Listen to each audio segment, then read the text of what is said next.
Daily, weekly और monthly राशिफल के साथ साथ ज्योतिष, वास्तु, मंत्र आदि से जुड़ी वीडियोस रेगुलरली पाने के लिए चैनल को अभी सब्सक्राइब कीजिए और बेल नोटिफिकेशन पे भी क्लिक कीजिए ताकि नई वीडियो की नोटिफिकेशन आपको समय पर मिल जाए।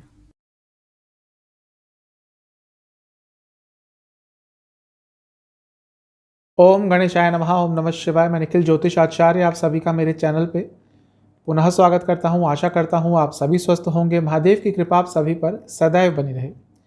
यह वीडियो है स्कॉर्पियो यानी कि वृश्चिक लग्न के मई 2022 के मंथली हॉरोस्कोप का मासिक राशिफल का। यह राशिफल लग्न पे आधारित होता है, लेकिन आप अपनी राशि से भी इसको ऑब्जर्व कर सकते हैं क्योंकि एक सामान्य विश्लेषण होता है। आपके लाइफ के प्रमुख एस्पेक्ट जैसे कि जनरल प्रिडिक्शंस, इस महीने कौन से प्रमुख योग बनेंगे, career, business, finance, health, students, love life, इन सभी चीज़ों को इस मंथली राशिफल में इंक्लूड किया जाता है। और वीडियो के अंत में आपको वह उपाय भी बताया जाएगा जिसको करने से ये महीना आपके लिए काफ़ी सकारात्मक जा सकता है। तो शुरुआत करते हैं मई 2022 के स्कॉर्पियो यानी कि वृश्चिक लग्न के मंथली राशिफल का जनरल प्रिडिक्शंस के साथ। बात करेंगे जनरल प्रिडिक्शंस के साथ। पहले लग्न को देखेंगे। लग्न पर बुध की दृष्टि रहेगी। बुध आपके लिए अष्टम स्थान के स्वामी हैं और लाभ स्थान के स्वामी हैं। ये एक चीज़ तो बता रहा है कि आपको इस महीने काफ़ी लाभ मिलेगा, कई जगहों से मिलेगा, लाइफ आगे की तरफ बढ़ेगी, कई अपॉर्चुनिटीज़ मिलेंगी और अचानक से बहुत कुछ चेंज हो जाएगा। लेकिन थोड़ा सा धैर्य रखने वाला समय होगा जब बुध वक्री हो जाएंगे कुछ दिनों के लिए। 12 मई के आसपास वक्री हो जाएंगे, 11-12 मई के आसपास। उसके बाद कुछ समय के लिए वक्री ही रहेंगे। उस समय में थोड़ा सा आपको ध्यान रखना पड़ेगा अपनी पब्लिक इमेज को लेकर। उस टाइम में कुछ ऐसे चेंजेस आ जाएंगे कि जिनको आपको हैंडल करना थोड़ा सा मुश्किल हो जाएगा। तो उस समय में आपको अपने धैर्य को और बढ़ाना होगा, तभी आपके लिए कुछ अच्छा हो पाएगा। लग्न पर बृहस्पति की दृष्टि रहेगी। ये बहुत अच्छी चीज़ है। क्यों? क्योंकि एक तो बृहस्पति आपके 5वें घर के स्वामी हैं, एक राजयोग बना रहे हैं क्योंकि 5वें भाव के स्वामी 5वें भाव में ही हैं। उसके साथ ही वहाँ पे उच्च के शुक्र भी होंगे, तो वो भी पॉजिटिव इम्पैक्ट डालेंगे बृहस्पति पे। और बृहस्पति की दृष्टि रहेगी लग्न पर, तो ये आपके लिए बहुत अच्छा है। वैसे भी बृहस्पति आपके लग्न के लिए बहुत शुभ होते हैं क्योंकि आपके लग्न के स्वामी से संबंध बहुत अच्छे हैं उनके, तो आपके लिए यूजुअली अच्छे इफेक्ट ही देते हैं। और क्योंकि आपके लिए धन स्थान के भी स्वामी हैं और एक लक्ष्मी स्थान में बैठ रहे हैं जिसको त्रिकोण स्थान कहते हैं, तो बृहस्पति की दृष्टि आपके लग्न पर बहुत ही ज़्यादा शुभ रहने वाली है। इनकम के सोर्सेज बढ़ेंगे, पैसा बढ़ेगा और साथ ही में आप अपने ज्ञान का भी बहुत अच्छी तरह से यूज़ कर पाएंगे और कुछ नया ज्ञान प्राप्त भी कर पाएंगे। तो बहुत अच्छा ये आपके लिए दिख रहा है। लग्न के स्वामी की बात करें तो उनके साथ शनिदेव रहेंगे।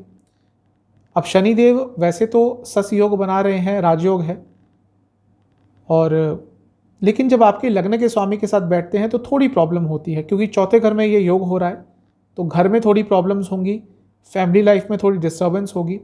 साथ ही में आपकी माता जी की सेहत थोड़ी बिगड़ सकती है।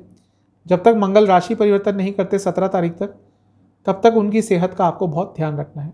कुछ योगों की बात कर लेते हैं, कौन कौन से प्रमुख योग बन रहे हैं। सस पंच महापुरुष योग बनेगा शनिदेव द्वारा चौथे घर में, तो प्रॉपर्टी संबंधित, गाड़ी संबंधित कुछ काम अटक रहे थे वो हो सकते हैं। महीने की शुरुआत में उभयचर और दुरुधरा योग बनेगा। ये शॉर्ट टर्म के लिए रहेगा लेकिन अच्छा योग रहेगा। एक सर करके नभस योग बनता है, ये आपके लिए थोड़ा मिला जुला सा रहेगा। आप जो पब्लिक लाइफ में, प्रोफेशनल लाइफ में जो कार्य करेंगे उसमें बहुत रुकावटें आने वाली हैं इस महीने। पैसा तो आएगा, सब कुछ आएगा, लेकिन जो भी नया करने चाहेंगे, कुछ अलग से करना चाहेंगे, उस चीज़ में थोड़ी बहुत रुकावटें ज़रूर आएंगी। सरस्वती योग भी बन रहा है, तो जैसा मैंने शुरू में ही कहा था कि कुछ नया सीखने का मौका मिलेगा, अपनी नॉलेज को आपको यूटिलाइज करने का मौका बहुत अच्छी तरह से मिलने वाला है। मंगल द्वारा राजयोग बन रहा है क्योंकि मंगल लग्न के स्वामी होकर केंद्र में बैठे हैं, तो एक राजयोग होगा।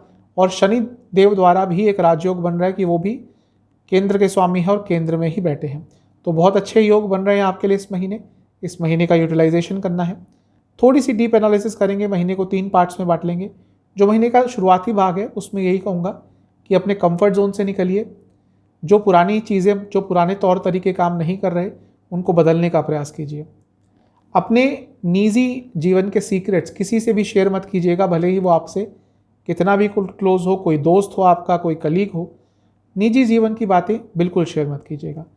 महीने का शुरुआती भाग है अपना साहस बढ़ाने का, करेज दिखाने का।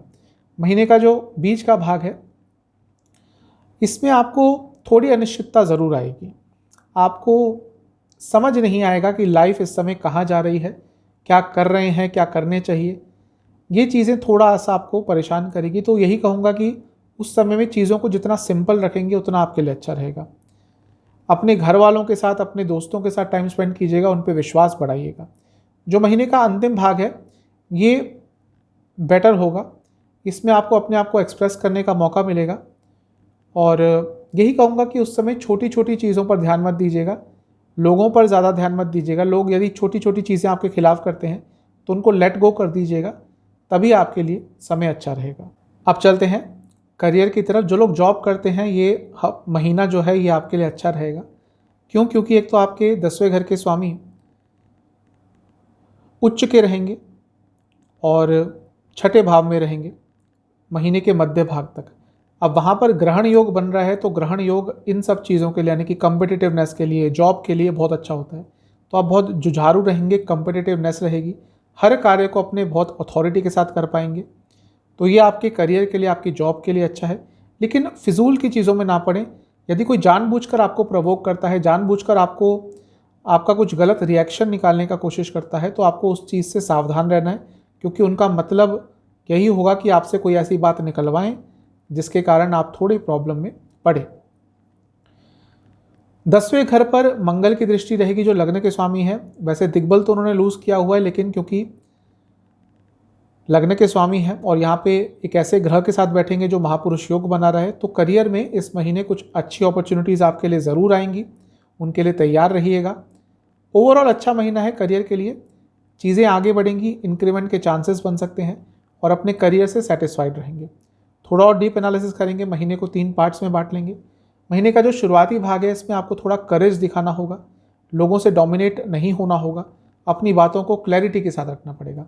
एक मैच्योरिटी आपके अंदर आती हुई दिख रही है अपने करियर को लेकर।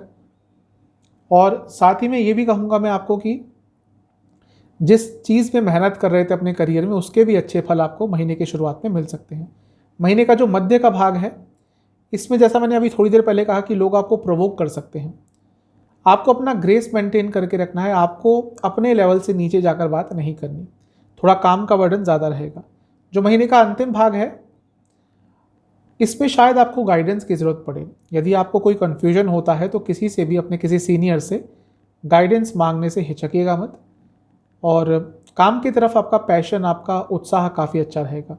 यदि आप फैशन इंडस्ट्री से जुड़ा, कॉरपोरेट इंडस्ट्री से जुड़ा, या फिर इलेक्ट्रॉनिक्स से जुड़ा, इलेक्ट्रॉनिक इंडस्ट्री से जुड़ा, या मैन्युफैक्चरिंग से जुड़ा कुछ भी जॉब करते हैं, महीना अच्छा है। अब चलते हैं बिजनेस की तरफ। जो लोग बिजनेस करते हैं महीना बहुत अच्छा है। क्यों? क्योंकि एक तो लाभ स्थान के स्वामी बुध 7वें घर में बैठेंगे। 7वां घर इंपॉर्टेंट होता है बिजनेस के लिए, तो लाभ आएगा।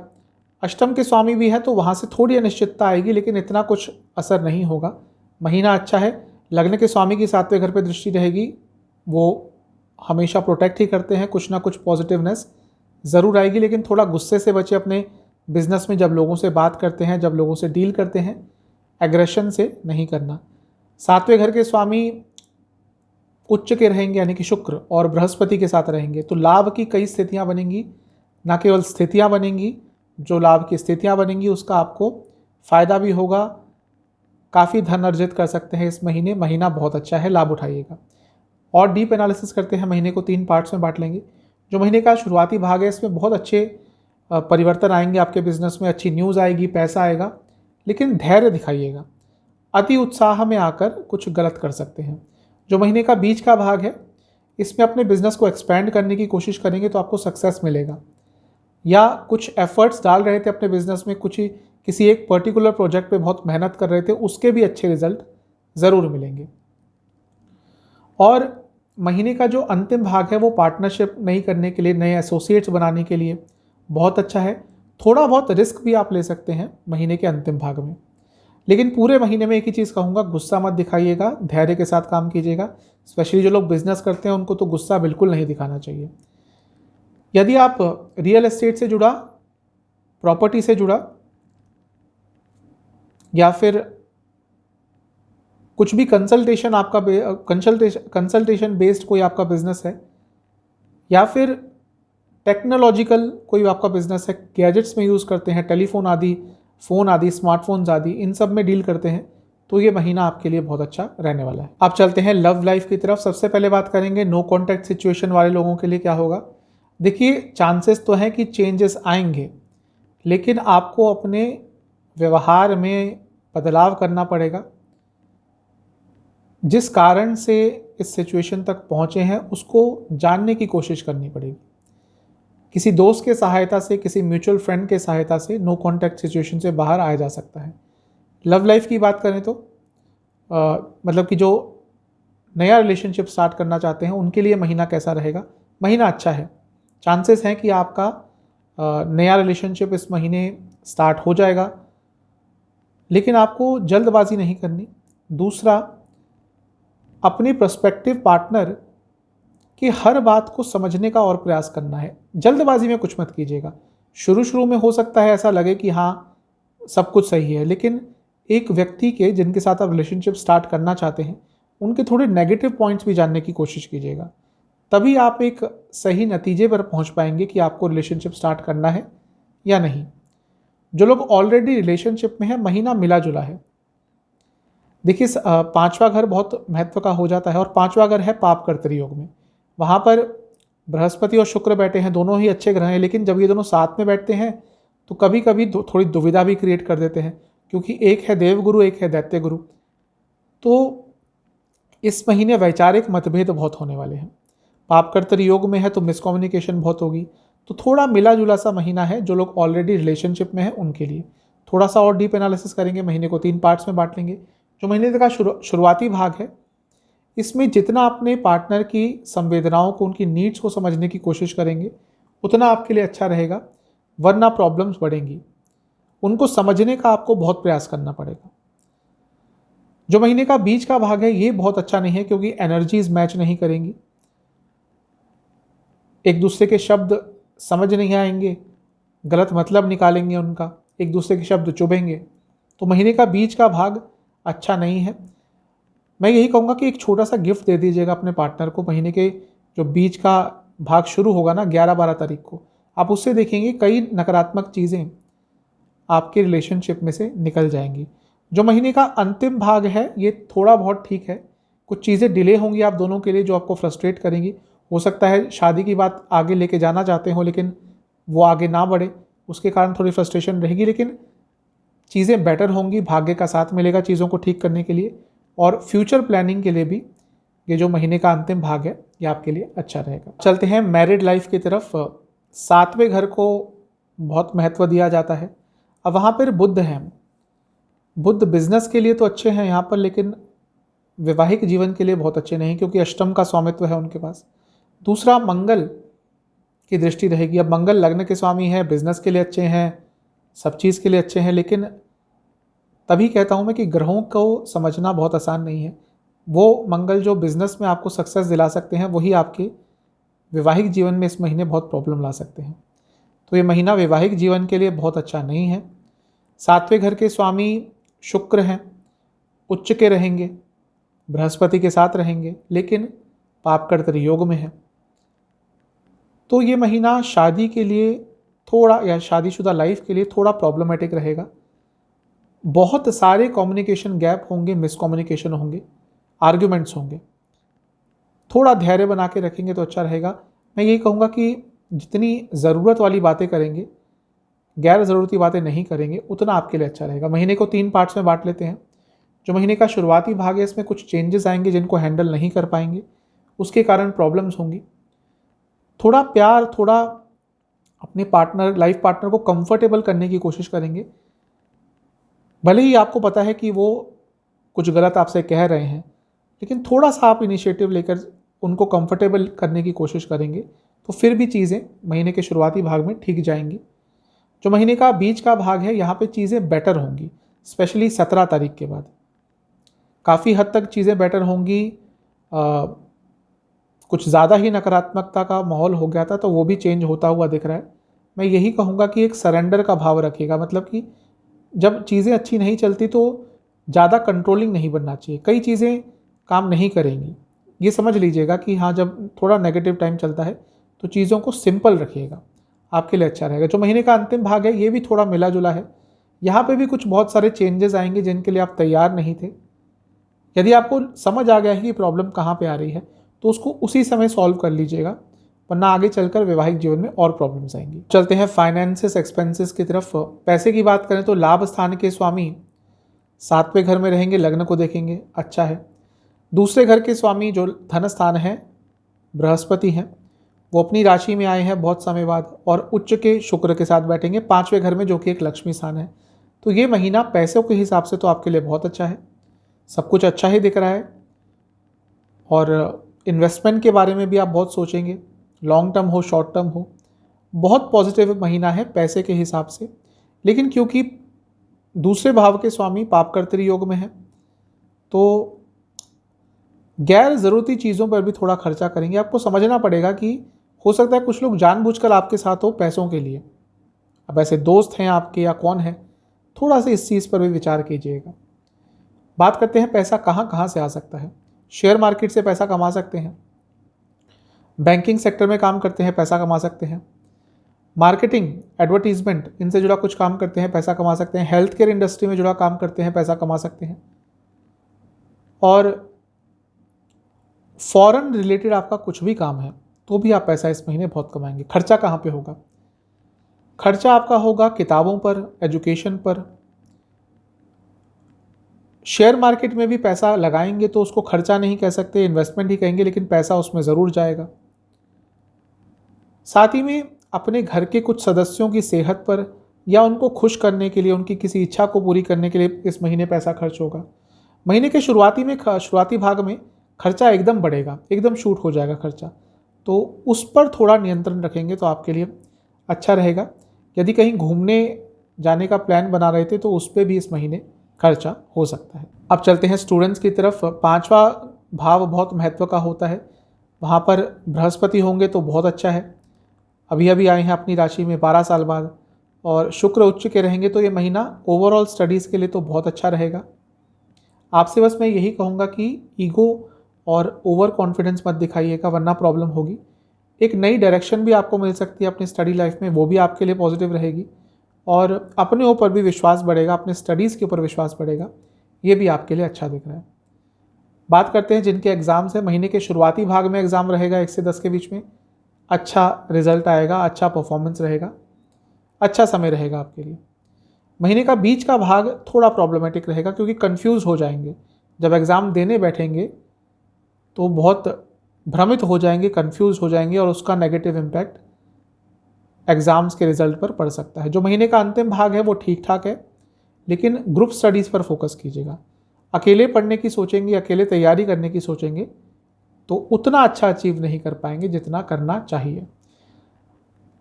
जो स्टूडेंट्स हायर स्टडीज़ करते हैं उनकी बात करते हैं। 9वें स्थान को देखा जाता है, वहाँ पे बृहस्पति की दृष्टि रहेगी, ये तो अच्छा है। और 17 तारीख के बाद कुछ अच्छे परिवर्तन होंगे, वो भी अच्छा ही रहेगा आपके लिए। 17 तारीख के बाद मंगल बृहस्पति के साथ आके बैठ जाएंगे तो वहाँ से भी कुछ सकारात्मकता आएगी, लेकिन मुझे ये लग रहा है कि थोड़ी सी नकारात्मकता भी रहेगी हायर स्टूडेंट्स के साथ, जो हायर स्टडीज़ करते हैं उन स्टूडेंट्स के साथ। अपनी ही गलती के कारण या तो अति उत्साह में, अति कॉन्फिडेंस में कुछ गलत कर बैठेंगे। कुछ लोगों से आपके वाद विवाद भी हो सकते हैं इस महीने। साथ ही में पुरानी बातों को याद करके भी अपने स्टडीज़ पर एक नेगेटिव इम्पैक्ट डालेंगे। तो समय तो अच्छा है, लेकिन जो कुछ भी आपके साथ इस महीने नेगेटिव होगा वो आपकी अपनी गलतियों के कारण ही होगा। यदि आप लॉ से संबंधित, मार्केटिंग से संबंधित या फाइनेंस से संबंधित कोई पढ़ाई करते हैं, महीना अच्छा है। चलते हैं सेहत की तरफ। लग्न के स्वामी शनिदेव के साथ रहेंगे तो थोड़ी प्रॉब्लम होगी। बुध अष्टम के स्वामी है, लग्न पर दृष्टि रहेगी, थोड़ी बहुत प्रॉब्लम होगी। और केतु अभी अभी 12वें स्थान में आए हैं, तो ये थोड़ा सेंसिटिव समय है। तो ये महीना थोड़ी हेल्थ बिगड़ सकती है, थोड़ी सेहत बिगड़ सकती है। बात करते हैं कौन कौन सी प्रॉब्लम्स तंग करेंगी। महीने के शुरुआती भाग में एनर्जी थोड़ी लो रहेगी, थोड़े एंग्शियस ज़्यादा रहेंगे, एंग्जाइटी थोड़ी ज़्यादा रहेगी, मानसिक तनाव थोड़ा घेरेगा, उसके कारण सेहत पर इम्पैक्ट पड़ेगा। महीने के बीच के भाग में सर से संबंधित रोग और हाई बीपी की प्रॉब्लम बहुत तंग करेगी। और महीने के अंतिम भाग में हड्डियों से संबंधित प्रॉब्लम, पित्त रोग, लिवर संबंधित प्रॉब्लम और बॉडी की हीट थोड़ी ज़्यादा रहेगी। यह आपको दिक्कतें दे सकते हैं। वृश्चिक लग्न के जातकों के लिए मई के लिए उपाय यह है कि आपको 1 या 2 तारीख को किसी भी हनुमान मंदिर में जाकर एक नारियल, एक मीठे पान, लड्डू और कुछ ना कुछ दक्षिणा अर्पण करके आनी है। यही आपके लिए सर्वोत्तम उपाय रहेगा मई के लिए। चैनल पे नए हैं, सब्सक्राइब कीजिए, वीडियो को लाइक कीजिए। मिलता हूँ अगली वीडियो में, तब तक के लिए ओम नमः शिवाय।